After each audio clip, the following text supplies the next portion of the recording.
Hi, my name is Gbenga Sesan.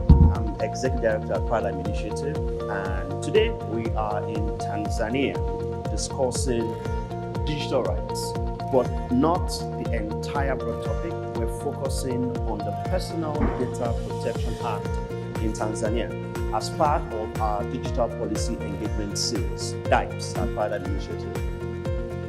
One of the advantages of having this conversation is that we're able to look back, we're able to discuss where we're at, and we're able to talk about the future. Considering where we're coming from, in 2002, Paradigm Initiative did a study to celebrate 20 years of data protection agencies in Africa.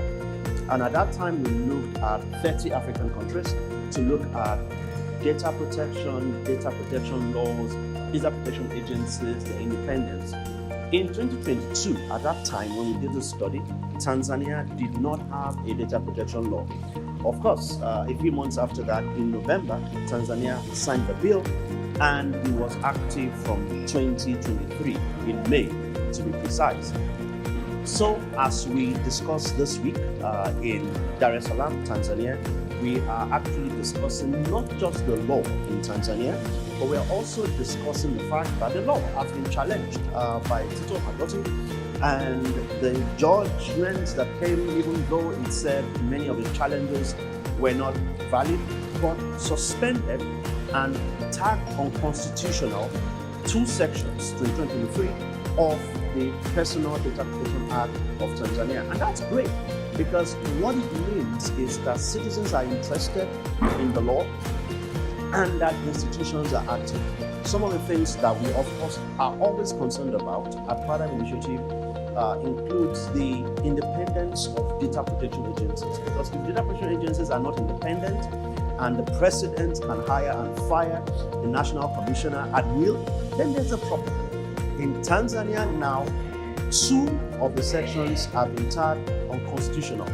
And the reasons for that include them being vague provisions. The challenge with vague provisions is that they can be abused. They can be taken advantage of. For example, if you say, for the sake of national security, you are able to do some things against citizens' rights. The problem with that is national security can mean anything. It can mean regime protection, which it does in many situations. But thankfully, we've had those conversations about where we're coming from. And we're now having a very serious conversation about going forward. The Data Protection Commission in Tanzania is yet to release a report. And it's been almost 2 years now.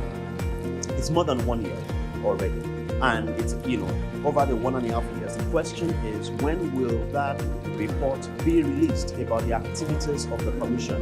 And so participants at this workshop have agreed to ask that question of the Commission. And of course, speaking of going forward, one of the advantages of things work in Tanzania, as with the 26 other countries in Africa we work and other regions of the global south, is that we're able not just to discuss policies, but also processes.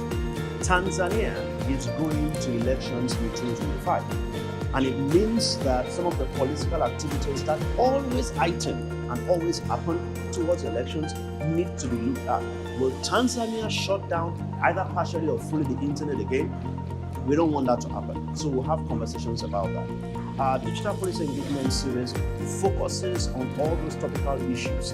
And of course, we look forward to the participants of the workshop using their new knowledge, using the fact that the coalition is working together to forge action in Tanzania, both mainland and Zanzibar.